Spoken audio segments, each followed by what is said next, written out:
how pleasant and fitting to praise him. The Lord builds up Jerusalem. He gathers the exiles of Israel. He heals the brokenhearted and binds up their wounds. He determines the number of the stars and calls them each by name. Great is our Lord and mighty in power. His understanding has no limit.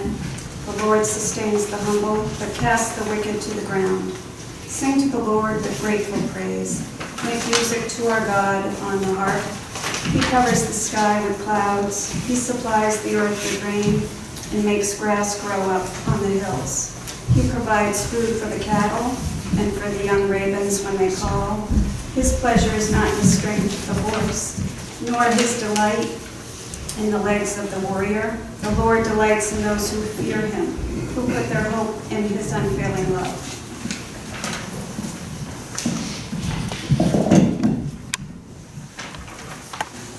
So today's New Testament reading is a gospel reading from the Gospel according to Mark, chapter 1, verses 29 through 34. This is the NIV translation. As soon as they left the synagogue, they went with James and John to the home of Simon and Andrew. Simon's mother-in-law was in bed with a fever, and they immediately told Jesus about her. So he went to her, took her hand, and helped her up. The fever left her, and she began to wait on him.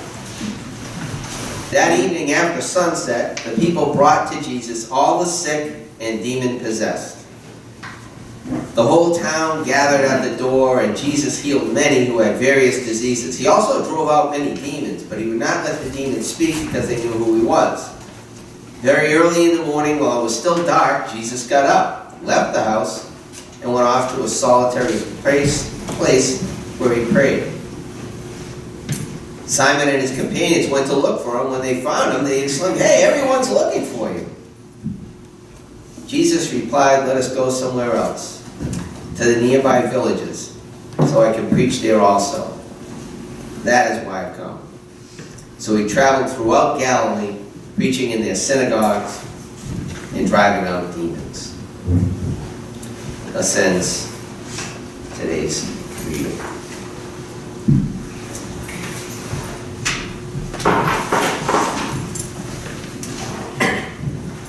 So this is really nice. This is really a nice setup.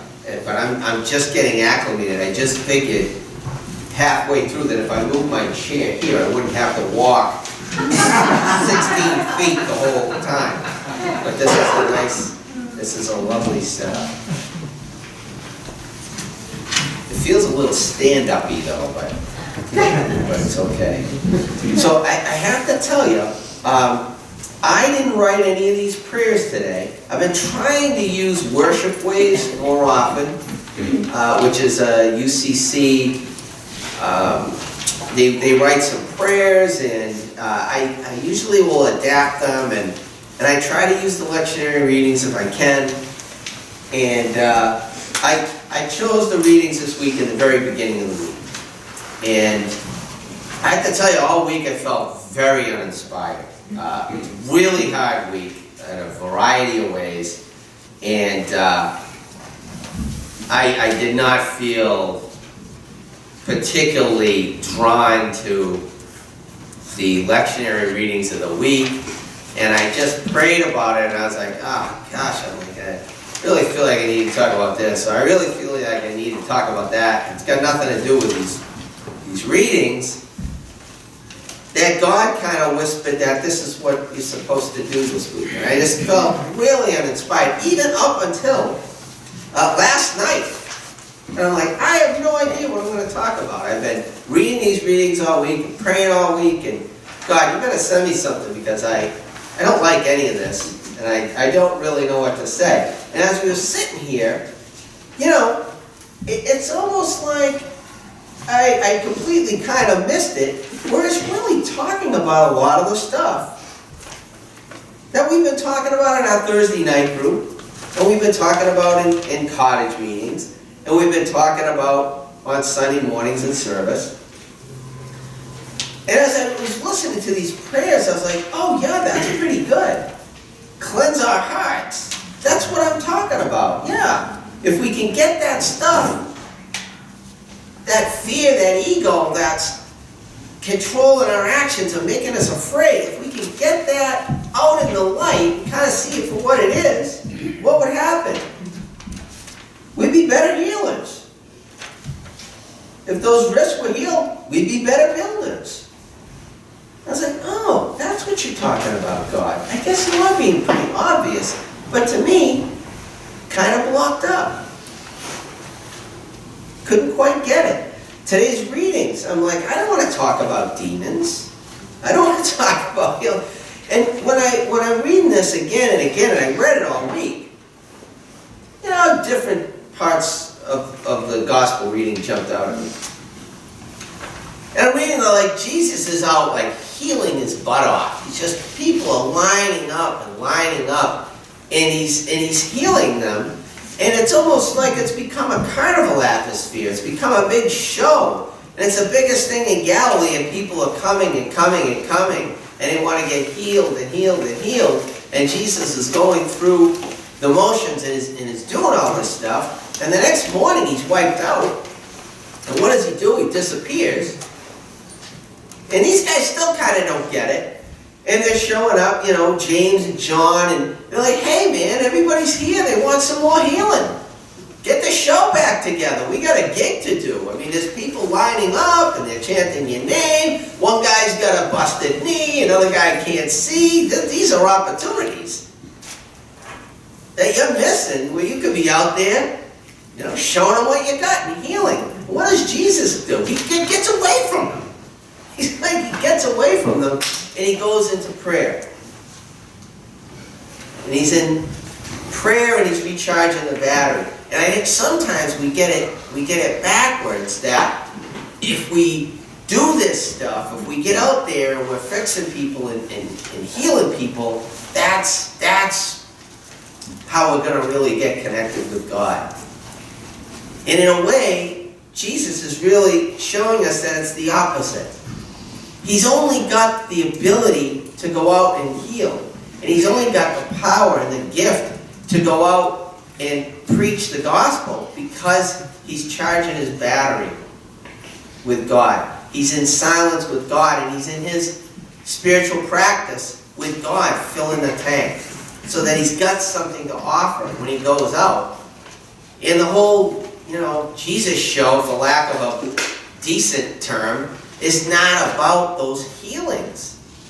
The healings are almost accessories to the reality that Jesus is filled with God. He's filled with the Holy Spirit. And the healings are just a way of pointing to that Holy Spirit. And when everything becomes about seeing the next magic trick or the next show, Jesus hangs up his hat and leaves. It's not about me doing tricks. It's not about me even doing these healings. It's about God is real in each one of us. And we need to plug in and connect with that, and then the healings come naturally. If we can dial in to God and worship, and let that inspire us to really be in worship throughout the week, then all those actions we take, we don't have to question what our motives are. When I'm really plugged into God, I can trust that my motives are pretty good. When I'm not plugged into God, I might be doing the same action that I did 2 days ago, but I've got some other motive going on, and that corrupts the whole process. And I know it may not make sense. Like, well, how can a guy who, say, picks up a case of canned corn in a food bag and drives it to a house and drops it off, and he does the same thing on Tuesday that he did Monday, how can Monday his motives be corrupted? That's what humanity's all about. Taking what God gives us and corrupting it. Right? Making it about me. And Jesus is telling us, these healings, they're not about me. The show's not about me. It's about God. And it's about plugging into God and letting God flow naturally. And the ironic thing, and honestly, it's kind of easy for me to see, because I've been looking through this lens for a while, and I've had to look at myself a whole lot to kind of look at my own motives and why I'm doing what I'm doing. It's not that hard for me to see when we get off track a little bit. When we forget that it's really about God, it's not about us. When we remember that, it's just different. And I know it kind of looks the same, and it feels a little different. It's like, there's a little tension here. There's a little anxiety here. What's that about? You know, that's about self-will. Getting in there and blocking up that channel. Jamming it up. You know, cleanse our hearts so we can clear out the damage of hurt and oppression. A lot of times we come by these wounds honestly. You know, it's not because people are bad people, therefore they get self-focused, or they get fear-based, or they get, anxious. People have been hurt. People have been oppressed, and it affects us in the way we function. You know, a thought came to me earlier in the week, God just plucked it right out of my head. Okay, I guess we don't need that. Oh, there it is. Thank you. I was meeting with another minister on Thursday, and he was talking about his congregation, and the thought came to me that, and we say it all the time, and Jesus is a demonstration of this truth, that love is way, way more powerful than fear. The love we have in this congregation is far more powerful than whatever fear we may have about the future or whatever anxiety. But it doesn't spread as fast. Right? Anxiety spreads like a common cold. It's real easy to pass on anxiety. And when we do that, it jams up that vessel, that canal that God's trying to flow through. Doesn't mean God's not there and God isn't flowing. But like Jesus, we need to go into the tank, recharge our batteries, and really look at what is that stuff that's jamming us up. What is in my heart that's causing me to not be able to receive that love and pass that love? Why am I on edge? And when we get on edge, and we get anxious, and we get all these small self things, that spreads like wildfire. Love will eventually extinguish all of that stuff if it gets half a chance. But it takes time to cultivate, whereas anxiety and fear is almost instant. So God, we ask that you help us to be willing to look inward, to look more deeply at ourselves, and give us the courage, because it's scary. When we start testing those limits and start questioning our own ego, that ego does not like it. When we're on cruise control and kind of doing what we do and telling ourselves, hey, well, I'm doing this because it's good, I'm doing this because it's the right thing, our ego's okay. But when we start asking a lot of stupid questions, hey, why are we doing this? Why am I doing that? Why do I think this? That was hot.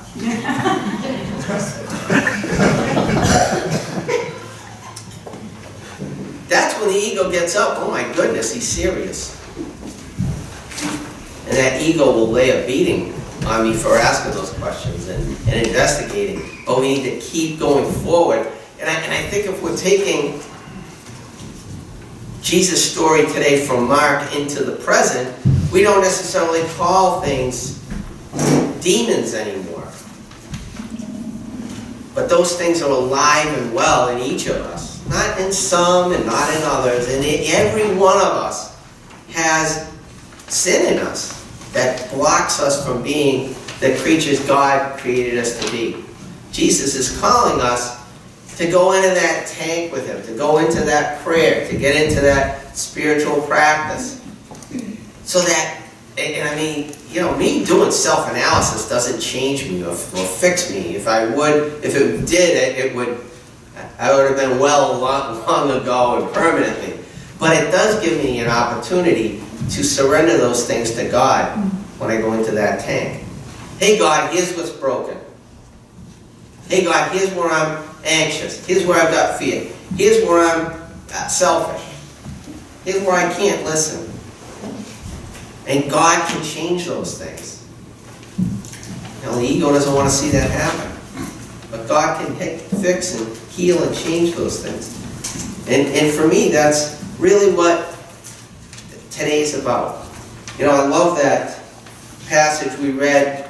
I'm not sure, I think it might have been last week or the week before, about the man who comes into the synagogue and he's possessed and he's losing it. You know, he's losing it. And Jesus, you know, yells. Looks like he's yelling at the guy. But he yells, "Come out of him, beat it." And he's yelling at the demon. He's yelling at the element of that guy's personality that has taken over, that is blocking him from being the child of God that he was intended to be. And when that is extinguished, when that is vanquished, he's the guy. He's the guy that he was intended to be. Jesus doesn't throw the guy out of the synagogue, right? Throw that creep who's yelling during my sermons out of here. He doesn't do that. He casts the demons out. So God, we ask you to cast whatever it is that's in us, that's blocking us from listening to one another, from loving one another, and from really letting you flow through us out into the community, out into your family, outside. Last week we got a wonderful introduction to some families that one of your kids here is working with outside. And it kept coming to me all week. Maybe it wasn't as bad a week as I think, because this thought just kept coming to me over and over and over, of how Chaffin always describes itself as a family. It shows up constantly on your appreciative inquiry. It was on there more than any other word by almost double. Family, family. And it came to me this week. God touching other families through our family. You know, maybe that's what you're called to do. I don't know. As we go forward, if we can get out of the way, God's going to show us what it is. But even though we barely got into it, this week we started having different families from our congregation trying to find out how we can reach out to those families Diane's familiar with. You know, our church family reached out and touched Ken's larger family, yesterday. So God asks that you heal whatever it is that's jamming our family up, that you can flow freely through us out, that we can spread the gospel through our actions. And we know you can do it.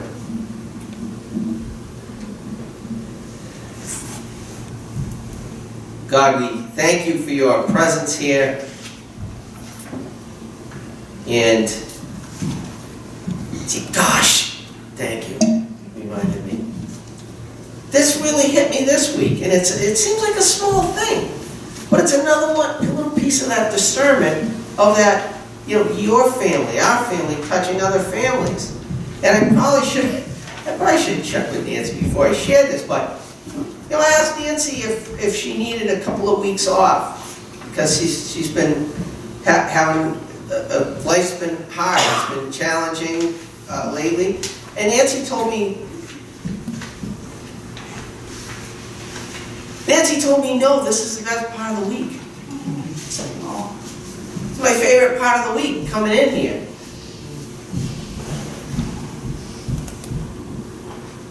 In a text this week, she said, I know you guys appreciate me, and I appreciate that. A lot of people probably don't realize. Nancy comes in and plays and goes to work from here, and we don't spend a lot of time talking. A lot of people don't even realize how you've touched Nancy, and Nancy's touched a lot of us. She's been a tremendous support for me during services like yesterday. We had a wedding that was borderline nightmarish, fiasco-ish in the rehearsal. Nancy stayed 2 hours on a rehearsal. Wasn't getting paid for that. I promised her it'd be an hour. Stayed 2 hours, didn't complain, and actually helped me to focus, and the wedding was fantastic. Because Nancy considers herself part of this family, and we consider her part of the family. So, God, I thank you for giving us that sense of family. And like every family, you know, we need work to do to get along even better together and to be more of a blessing to your wider family, that community around us and the world that is your community. So we thank you for giving us examples to show us who we really are when we let you guide us. You know, who we really are when we can get out of the way and let your love, you know, flow through. So many folks yesterday showing up and helping in so many different ways. We thank you for that. God, we thank you for sending us Jesus, who actually showed us this stuff over and over and over, talked about it, gave us stories, and really lived it. So we thank you for this example today of Jesus charging the battery, getting alone with you. I thank you for my wife, who said to me this morning, I don't think you're praying enough in the morning. You're always rushing off to check something off. I think you need to spend more time in prayer. Of course, I don't need to be told that. And I resent it. Because she's right. Nothing's worse than a wife who is right. But God, I thank you for blessing me with a conscience through my wife at times. God often speaks to me truth through my wife, so I need to do more prayer and meditation. I confessed in our pastoral meeting this week that I've been busy and trying to make sure we've got this and that checked off, and we've got programs in place to help the congregation kind of get it, understand what we're doing better. And in the process of that, I dropped my own prayer and meditation down, which is the opposite of what I'm supposed to be doing. So, God, thanks for these reminders that my job in this family is to actually pray and meditate so I can listen to you, so I can hear you. And it's not just me coming up with stuff. So we thank you for this example of Jesus going into the tank with you so that he can go out and heal. And that he can go out and preach. Preach about what? Preach about this. Preach about this stuff. Remind us to go in and to get full of your love and your peace so that we can pass that on. We thank you for giving us Jesus, who showed us